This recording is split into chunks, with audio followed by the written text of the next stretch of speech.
오늘 이 시간에는 요한복음 6장 5절 이하의 말씀을 가지고 오병이어의 표적이라는 제목으로 잠시 말씀을 증거하도록 하겠습니다. 지금 우리가 살펴보고 있는 예수님의 네 번째 표적, 요한복음에 나오는 예수님의 네 번째 표적, 오병이어의 표적에는 특별히 두 명의 제자가 등장합니다. 오늘 본문에 보면은 전체적으로도 두 명의 제자가 등장하는데 누구와 누굽니까? 안드레와 빌립입니다. 안드레와 빌립. 그런데 오늘 본문 말씀 보니까 예수님께 질문을 받은 제자가 있어요. 우리가 어디서 떡을 사가지고 이 사람들을 갖다가 먹일 수 있겠느냐라고 질문을 받은 제자는 빌립이었습니다. 빌립. 그럼 예수님께서 빌립에게 질문하신 의도는 무엇일까요? 빌립에게 질문하신 의도. 그 말씀은요 6절에 나와요. 6절 보시면 6절 보시면은 예수님께서 질문하신 의도가 무엇입니까? 그렇죠. 빌립을 시험하고자 질문하신 건데요. 그러면 그 시험의 의도는 무엇일까요? 시험의 목적은 무엇일까요? 왜 예수님께서 빌립을 시험하시는 걸까요? 지난 시간에 말씀드렸는데요. 그것은 빌립의 신앙을 갖다가 더욱더 강화시키려고. 빌립의 신앙, 그러니까 빌립을 시험 들어가지고 실축게 만드시려는 것이 아니라 이건 테스트야, 테스트. 템테이션이 아니라 유혹이 아니라 테스트하는 거예요. 말 그대로. 그래가지고 빌립의 그 신앙을 갖다가 더욱더 강화시키기 위해서 시험하신 건데요. 근데 여러분 보세요. 이 신앙의 강화가 12제자 중에서 빌립만 필요합니까? 아니죠. 다른 모든 제자들도 보면은 예수님 공생의 기간 중에 정말 어떻게 보면은 좀 엉망이었어요. 제자들의 신앙이. 예수님 그래가지고 붙잡히실 때 다 도망가잖아요. 근데 나중에 이제 성령 받고 나서 그들의 신앙이 굉장히 굳건해지거든요. 그러니까 예수님 공생의 기간 중에는 다 좀 신앙이 그저 그랬어요. 그래서 이 신앙의 강화는 빌립뿐만 아니라 다른 모든 제자들도 필요했는데 그럼 왜 예수님께서는 빌립에게만 질문하신 걸까요? 빌립을 꼭 찍어가지고 빌립에게만 질문하신 그 이유가 무엇일까요? 성경 전체를 놓고 볼 때에 여러 가지 상황이 고려되었다라고 말씀을 드렸습니다. 그래서 지난 시간에 그 상황들에 대해서 살펴봤는데 기억나십니까, 여러분? 기억나세요? 자, 보세요. 빌립은요, 첫 번째로 어떤 인물이었냐면 굉장히 이성적이었어요. 예수님께서 많은 제자 가운데 빌립에게 그렇게 물어보신 것은 빌립이 굉장히 합리적이었고 그리고 굉장히 똑똑했던 것 같아요. 제자들 가운데서도. 한눈에 딱 보고서는 계산이 되는 거예요. 전부 합쳐가지고 한 10,000명 정도 된다? 성인 남자만 한 5,000명? 야, 이거 그냥 조금씩만 준다 할지라도 예수님 200데나리온 우리식으로 표현하면은 한 4,000만 원, 5,000만 원 이 정도 되는 금액도 지금 부족합니다. 단번에 계산이 나올 정도로 굉장히 이성적이면서 똑똑했다라는 것입니다. 그러니까 이게 예수님도 똑똑한 사람한테 물어야지 금방 대답이 나올 거 아니겠어요? 계산이 잘 안 돼. 계산이 잘 안 되고 정말 신앙은 좋아. 신앙은 정말 좋은데 좀 늦어. 이런 친구한테 물어보면 진짜 실족해요. 예수님이 나 좀 머리 나쁜 거 다른 제자들한테 다 지금 까발리나 해가지고 실족할 수가 있어요. 근데 그 중에서 제일 똑똑한 제자한테 물으니까 바로 대답이 나오잖아요. 그러니까 그러니까 빌립은 굉장히 이성적이고 합리적이고 계산이 빠른 똑똑한 그런 제자였습니다. 그리고 두 번째는요, 리더였어요. 리더. 여기 칠판 보면 지난 시간에 적어놓은 게 있는데요. 예수님의 12제자. 자, 1조, 2조, 3조로 나눌 수가 있어요. 1조는 베드로를 위시해서 야고보, 요한, 안드레. 2조는 빌립을 위시해서 바돌로메, 마태, 도마. 3조는 야고보를 위시해서 다데오, 시몬, 가룟, 유다. 근데 이렇게 나눴을 때에 맨 앞에 있는 인물이 누구다? 맨 앞에 있는 인물들이 바로 조장이에요. 조장. 리더. 그러니까 2조의 조장은 누구다? 바로 빌립이었다라는 거.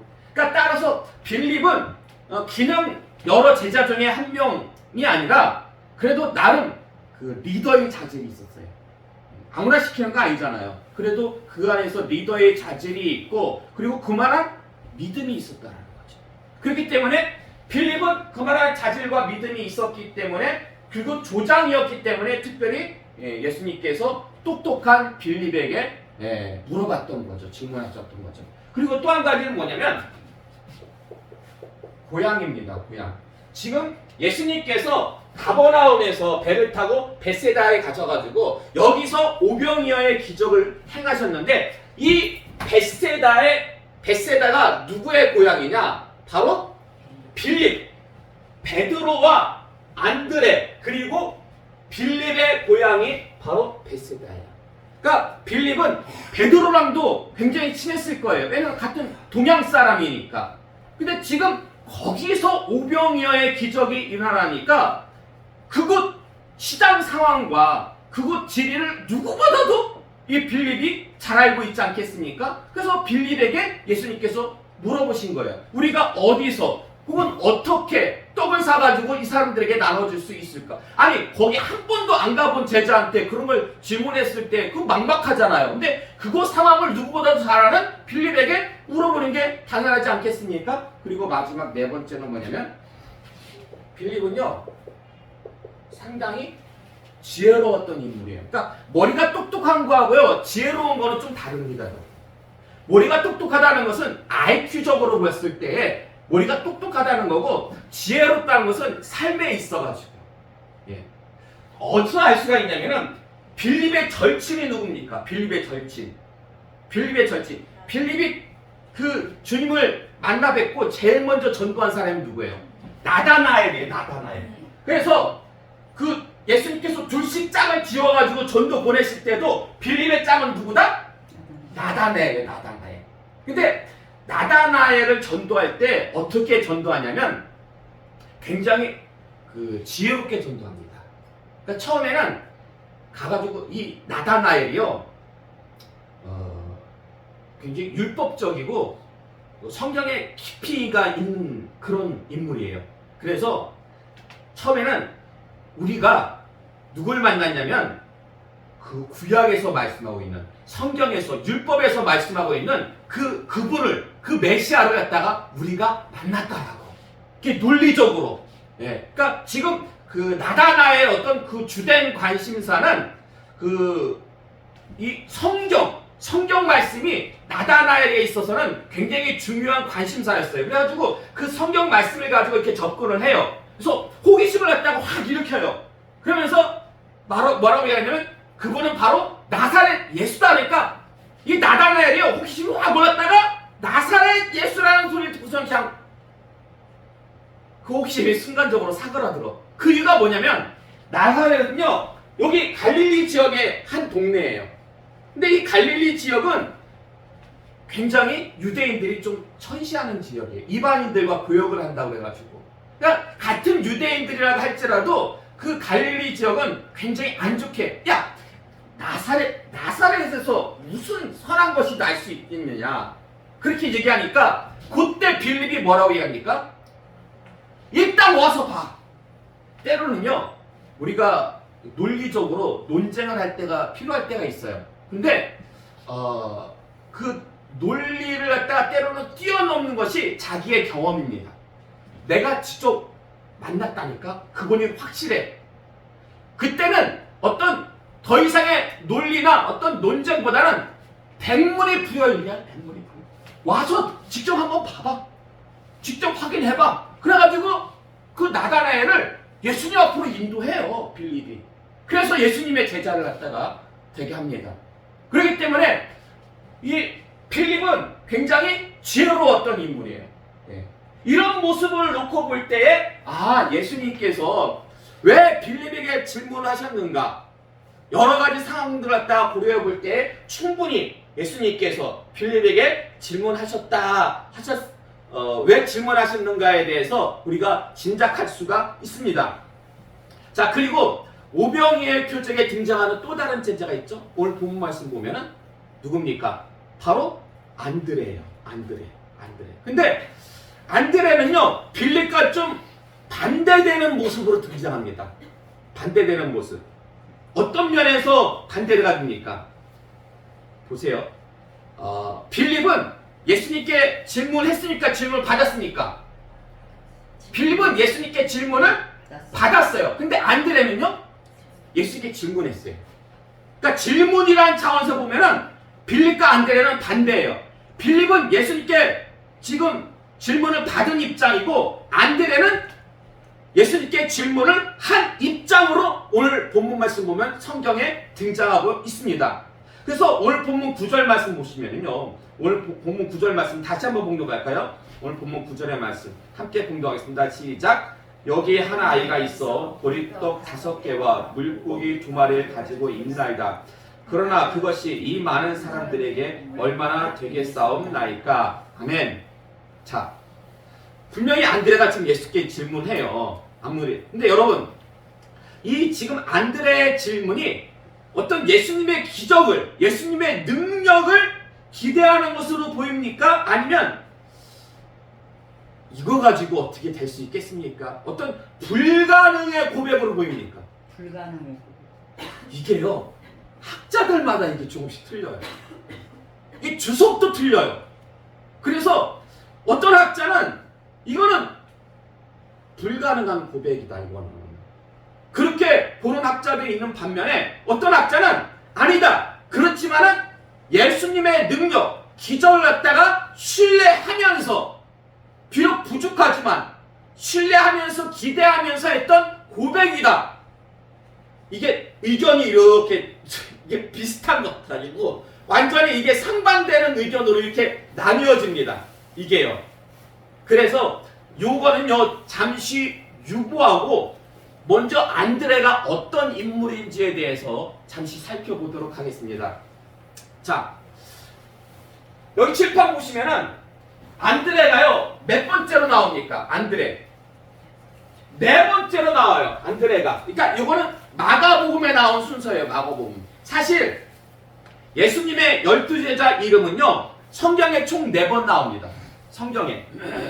공간복음, 마태, 마가, 누가복음, 그리고 사도행전 총 4번 나와요. 총 4번 나오는데 마태복음과 누가복음은 우리가 알고 있는 수사와 거의 일치합니다. 여러분 혹시 어릴 때 주일학교에서 혹시 이 찬양 배우셨어요?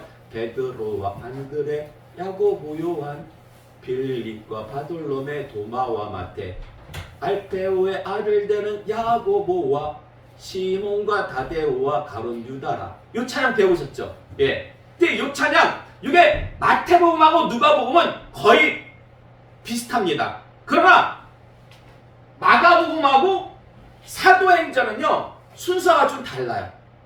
순서가 좀 다른데 그 이유는 사역의 중요도 때문이라고 할 수가 있습니다. 사역의 중요도. 그러니까 마가복음은 그거예요. 예수님의 공생의 기간 중간에 이게 마가복음의 순서잖아. 12제자. 마가복음의 순서는 예수님의 공생의 기간 중에 그 사역의 중요도를 기준으로 해가지고 12제자 순서를 갖다가 기록했다라고 학자들은 이렇게 봅니다. 그리고 사도행전은요, 예수님이 승천하신 이후잖아요. 초대교회 역사에 있어가지고, 사도행전에 나오는 초대교회, 예루살렘 초대교회 역사에 있어가지고 어떤 인물이 더욱더 그 사역적으로 볼 때 중요하게 역할을 감당했는가에 따라가지고 사도행전은 또 나름의 순서가 또 다릅니다. 그렇게 기준이 좀 달라요. 자, 그래서 여러분 누가복음 8장 49절에서 51절의 말씀 한번 볼까요? 누가복음 8장 49절에서 51절의 말씀. 자, 주보 보시고 우리 함께 한 목소리로 봉독하겠습니다. 시작. 아직 말씀하실 때에 해당장의 집에서 사람이 와서 말하되 당신의 딸이 죽었나이다. 선생님을 더 그렇게 하지 마소서 하거늘 예수께서 들으시고 이르시되 두려워하지 말고 믿기만 하라. 그리하면 딸이 구원을 얻으리라 하시고 그 집에 이르러 베드로와 요한과 야고보와 아이의 부모 외에는 함께 들어가기를 허락하지 아니하시니라. 아멘. 자, 여기 그 누가복음 8장의 말씀을 보면요, 회당장 야이로의 딸을 갖다가 예수님께서 죽었던 딸을 소생시키는 그런 내용이 나오는데, 처음에는 제자들과 함께 같이 가요. 근데 그 문 밖에 다른 제자들은 다 놔두고 누구만 데리고 들어갑니까? 베드로와 요한과 야고보, 요 세 명만 데리고 들어가요. 요 세 명만. 예. 자, 그리고 마태복음 17장 1절에서 2절의 말씀 볼까요? 마태복음 17장 1절에서 2절의 말씀 함께 공독하겠습니다. 시작. 엿새 후에 예수께서 베드로와 야고보와 그 형제 요한을 데리시고 따로 높은 산에 올라가셨더니 그들 앞에서 변형되사 그 얼굴이 해같이 빛나며 옷이 빛과 같이 휘어졌더라. 아멘. 자, 이건 일명 변화산 사건. 예수님께서 다른 제자들은 다 놔두시고 딱 3명 데리고서는 산에 올라가셨을 때에 몸이 얼굴이 해와 같이 빛나고 모세와 엘리야가 등장해가지고 예수님과 대화를 갖다가 나누십니다. 그때 예수님께서 산에 올라가실 때에 데리고 갔던 제자는 누구? 요한, 베드로와 야고보와 요한. 예. 자, 마가복음 14장 32절에서 33절의 말씀 볼까요? 마가복음 14장 32절에서 33절의 말씀 함께 공독하겠습니다. 시작. 그들이 겟세마네라 하는 곳에 이르매 예수께서 제자들에게 이르시되 내가 기도할 동안에 너희는 여기 앉아 있으라 하시고 베드로와 야고보와 요한을 데리고 가실 때 심히 놀라시며 슬퍼하사. 아멘. 자, 이거는 예수님께서 십자가를 지시기 직전에 그 겟세마네 동산에 올라가가지고 병행 구절을 보면 땀이 뭐가 되도록? 핏방울이 되도록 그렇게 막 기도하셨던, 예, 그 겟세마네 동산의 기도, 예, 그 내용인데, 그때도 예수님께서 누구를 데리고 가십니까? 다른 제자들은 다 놔두고 베드로와 야고보와 요한만 데리고 가십니다. 그러므로 예수님의 공생의 사역, 그 중에서 중요한 순간마다 함께 했던 제자들은 누구다? 베드로와 야고보, 요한이다. 그래서 지금 이 순서를 보면은 마태복음과 누가복음은 베드로와 안드레, 두 번째가 누가 나와요? 안드레, 야고보, 요한. 야고보, 요한은 세 번째, 네 번째예요. 그러나 마가복음을 보면 요 마가복음은 베드로 다음에 바로 야고보가 나와요. 그리고 요한이 나오고 안드레가 네 번째로 밀려요. 왜 이렇게 네 번째로 밀리느냐? 마가복음을 기록한 마가는 예수님께서 항상 중요한 순간마다 베드로와 야고보와 요한을 갖다가 동행하셨기 때문에, 데리고 동행하셨기 때문에 요 세 명을 갖다가 일명 예수님의 3대 제자라고 하거든요. 순서를 갖다가 베드로와 야고보, 요한 그리고 안드레를 갖다가 네 번째로 갖다가 또 뜬 거예요. 그러니까 공생에, 예수님 공생에 있어가지고 사역의 중요도로 볼 때에는 요 세 명이 베드로, 야고보, 요한이 더 중요했기 때문에 마가복음에서는 순서를 이렇게 했다라는 것입니다. 자, 그럼 왜 예수님은 요 세 명에게만 이렇게 특별한 관심을 베푸셨던 걸까요? 왜 세 명에? 예?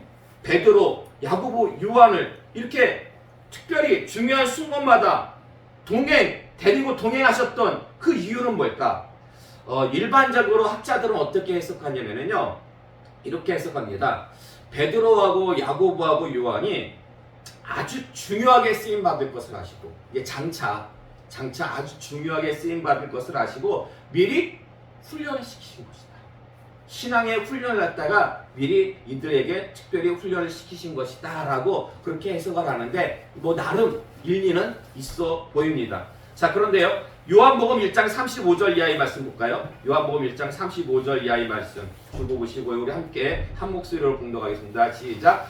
또 이튿날 요한이 자기 제자 중 두 사람과 함께 섰다가 예수께서 거니심을 보고 말하되 보라, 하나님의 어린 양이로다. 두 제자가 그의 말을 듣고 예수를 따르거늘 요한의 말을 듣고 예수를 따르는 두 사람 중에 하나는 시몬 베드로의 형제 안드레라. 그가 먼저 자기의 형제 시몬을 찾아 말하되 우리가 메시아를 만났다 하고, 메시아는 번역하면 그리스도라. 데리고 예수께로 오니 예수께서 보시고 이르시되 내가 요한의 아들 시몬이니 장차 게바라 하리라 하시니라. 게바는 번역하면 베드로라. 아멘. 자, 원래 세례 요한의 제자였는데 하나님의 어린 양이라는 그 스승의 말을 듣고 예수님을 따르게 된 제자 중에 한 명이 누구였다? 안드레였다. 안드레. 그러니까 안드레는요, 원래 처음부터 예수님의 제자가 아니었다가 안드레는 처음에는 세례 요한의 제자였어요. 세례 요한의 제자였는데 세례 요한이 딱 보고 보라, 세상 죄를 지고 가는 하나님의 어린 양이다. 그러니까 세례 요한의 말을 듣고서는 예수님을 따르기 시작합니다. 근데 그때 같이 따랐던 사람이 누구예요? 같이 세례 요한의 그 같은 제자였는데 안드레와 함께 예수님을 따르기 시작한 그 제자는 성경에 누구라고 안 나와. 근데 많은 학자들은 이구동성으로 요한이라고 봅니다. 요한이라고 봐요. 요한이라고. 그래서 이 안드레하고 요한은 예수님의 몇 번째 제자? 첫 번째 제자. 안드레하고 요한은 예수님의 첫 번째 제자인데요. 특별히 안드레는요, 예수님을 만나자마자 누구를 전도했습니까? 자기 형을 전도했어요. 자기 형을. 베드로를 예수님 앞으로 인도했습니다. 근데 보세요. 요한에게도 형이 있었어요. 누구예요? 요한에게도 야고보라는 형이 있었어요. 그러나 요한은 성경 어딜 봐도 야고보를 갖다 예수님께 전도했다는 말이 없어요. 예.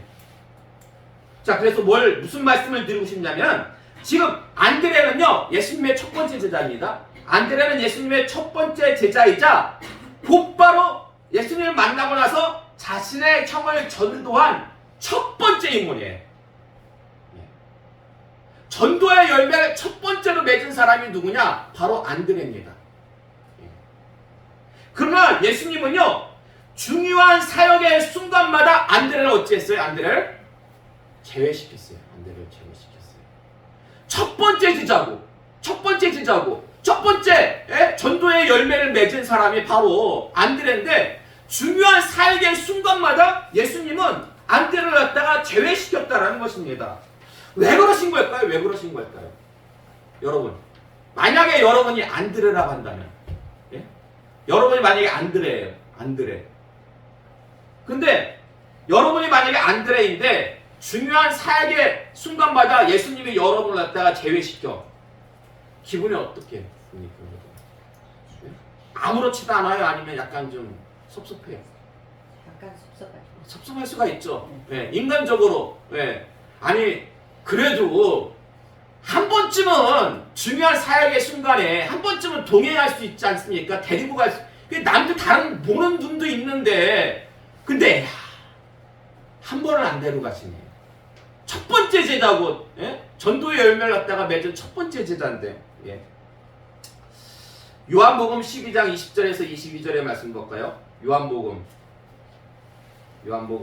12장 20절에서 22절의 말씀 함께 봉독하겠습니다. 시작. 명절에 예배하러 올라온 사람 중에 헬라인 몇이 있는데 그들이 갈릴리 베세다 사람 빌립에게 가서 청하여 이르되 선생이여 우리가 예수를 배우고자 하나이다 하니 빌립이 안드레에게 가서 말하고 안드레와 빌립이 예수께 가서 여쭈니. 아멘. 자, 이 말씀은 무슨 말씀이냐면 그 헬라인 중에 유대교로 개종한 사람들이 있었어요. 헬라인 중에 유대교로 개종한 사람들이 있었는데 이 사람들이 예수님에 대한 소문을 듣고서는 찾아옵니다.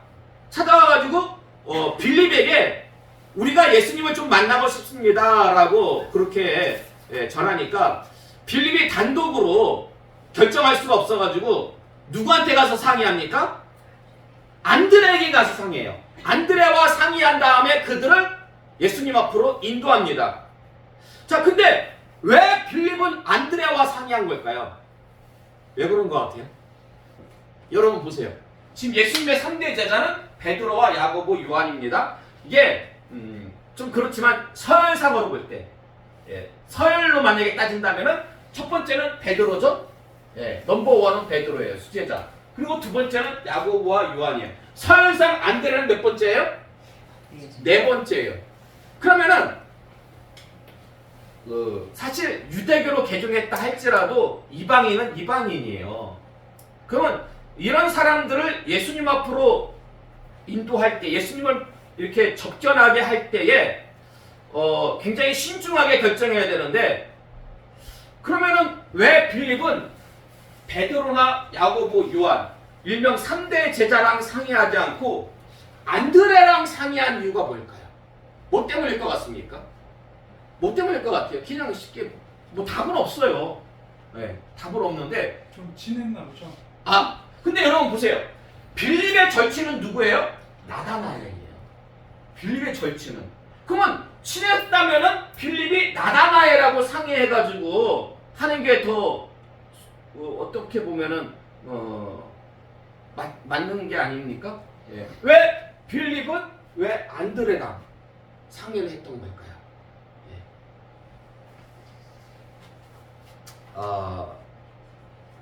사실 이건 어디까지나 제 생각입니다. 어디까지나 제 생각인데 저는요 안드레가 예수님의 그 공생의 사역 가운데 안드레가 제자들의 실질적인 리더였을 거라고 저는 봅니다. 제자들의 실질적인 리더. 그러니까 맏형 노릇을 한 게 제자들 가운데서 맏형 노릇을 한 게 안드레가 아닐까라는 생각을 해봅니다. 뭐 자세한 거는 더욱더 자세한 것은 제가 이제 오후 시간에 말씀을 드릴 거고요. 보세요. 예수님이 지금 제자들을 3대 제자 베드로와 야고보와 요한 데리고 산에 올라갔습니다. 산에 올라가시면은 그 나머지 제자들은 누가 관리할까요? 안드레가. 그렇죠. 안드레가 관리해야죠. 예. 요 중에는 아마 약간 불만을 가진 제자도 없지 않아 있을 수도 있어요. 아니 왜 맨날 베드로하고 야고보 요한만 데려가십니까? 예수님은 왜 그러실까요? 이때 누가 다독여줘요? 안드레. 그러니까 예수님이 베드로와 야고보와 요한을 데리고 산에 가시면서 그래도 가장 믿을 만한 제자는 안드레였기 때문에 다른 제자들을 갖다가 안드레에다가 맡겨놓고, 그러니까 안드레는 보이지 않게, 눈에 보이는 것은 베드로가 수제자예요. 그렇지만 보이지 않게 정말 엄마처럼 때로는 맏형처럼 그 노릇을 한 것은 안드레가 아니었을까요? 여러분 보세요. 베드로나 야고보나 요한은요 어떤 공통점이 있는지 아십니까? 성격이 비슷해. 베드로나 야고보나 요한의 성격이 어떻습니까? 예수님이 보아노게라는 별명을 야고보하고 요한에게 주었잖아요. 예? 아니 막 이렇게 떠드는 뭐 떠드는 건 귀에 피날 정도로 막 그래서 시끄럽게 떠드는 건 어느 정도 이해할 수가 있는데 굉장히 충동적이고 다혈질이야. 사마리아를 지나갈 때 한 동네에서 예수님 일행을 갖다가 영접하기를 거부하니까 하늘에서 불 내려가지고 저 동네를 갖다가 싸그라 불질러 달라고 요구했던 게 야고보와 요한이었어요. 성격이, 그리고 다른 제자들한테 좀 인정받기 힘들었던 게 엄마가 이모잖아. 예수님의 이모.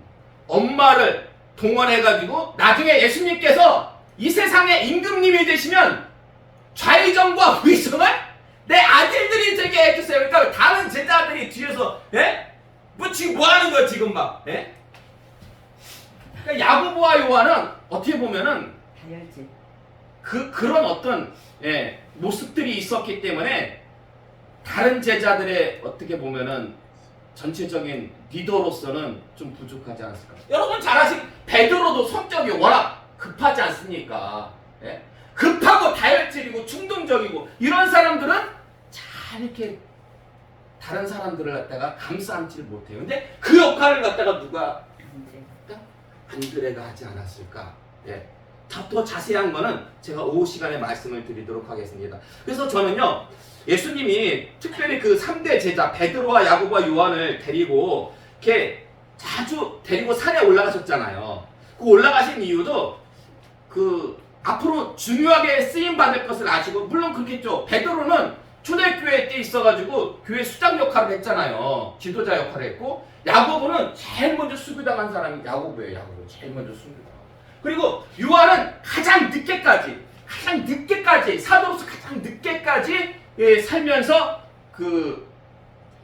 이 초대교회를 갖다가 아주 잘 다스렸던 그런 인물입니다. 굉장히 다들 중요하게 쓰임을 받았어요. 근데 그렇게 중요하게 쓰임 받을 것을 아셨기 때문에 예수님께서 이들을 특별히 이렇게 관리하신 것뿐만 아니라 성격이 워낙 다혈질이고 충동적이고 즉흥적이고 막 그러니까 아마 예수님께서 그들의 성격과 기질을 아시고 좀 더 어떻게 하시고요?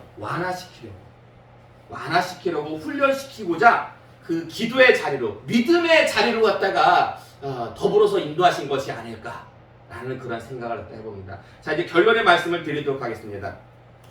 안드레의 가장 큰 특징이 뭔지 아십니까, 여러분? 안드레의 가장 큰 특징. 안드레의 가장 큰 특징은요, 인도자라는 거예요. 인도자. 무슨 얘기냐면요, 예수님을 만나자마자 제일 먼저 누구를 인도했어요? 자기 형을 인도했어요. 그리고 예수님께서 제자들한테 너희들 중에 먹을 것이 좀 있나 알아봐라. 그러니까 제일 먼저 막 사람들 속을 막 헤집으며 다니면서 먹을 거 혹시 없어요? 먹을 거 싸우신 분 누구 없어요? 도시락 지참하신 분 누구 없어요? 그때 아이가 저요 친구했어요. 어른들은 있어도 다 꼬물 쳐두고서 지 혼자 먹을 아이가. 그러니까 그 아이가 가진 거 얼마 안 돼. 아이고 이거 얼마 안 되지만 그렇지만은 그 아이를 갖다가 누가 데려왔어요? 안드레가 데려왔어요. 안드레가. 자, 그리고 헬라인들이 예수님을 만나고자 했을 때에 만약에 안드레가 반대했으면 빌립 혼자서는 그 헬라인들 예수님 앞으로 인도하지 못했을 거예요. 근데 안드레가 찬성했기 때문에 그 헬라인들을 갖다가 예수님 앞으로 인도. 그러니까 이 안드레의 가장 큰 특징은 뭐냐면 인도하는 거예요. 사람들 인도하는 거예요. 예수님 앞으로. 예. 이게 중요해요. 자, 보세요. 사실 오늘 본문 9절의 말씀 다시 한번 볼까요? 오늘 본문 9절의 말씀. 여기 한 아이가 있어 보리떡 5개와 물고기 2마리를 가지고 있나이다. 그러나 그것이 이 많은 사람에게 얼마나 되겠사옵나이까. 사실요, 이게 제가 볼 때는 약간 번역이 약간 문제인 것 같아요. 왜냐면은 원어적으로 보잖아요. 원어적으로 보면은 이거는 불가능의 고백보다는 예수님의 기적을 기대하는 신뢰의 고백 쪽에 좀 더 가깝습니다. 근데 이렇게 번역해 놓으니까 그냥 번역 성경, 우리 한글 성경으로 보면 이건 10중8구 불가능의 고백으로 갖다가 보이잖아요. 네. 자, 그래서 제가 드리고 싶은 말씀은 뭐냐면 이게요, 불가능의 고백인지 신뢰의 고백인지 의견 차이가 있어도 한 가지 분명한 사실은 뭐냐?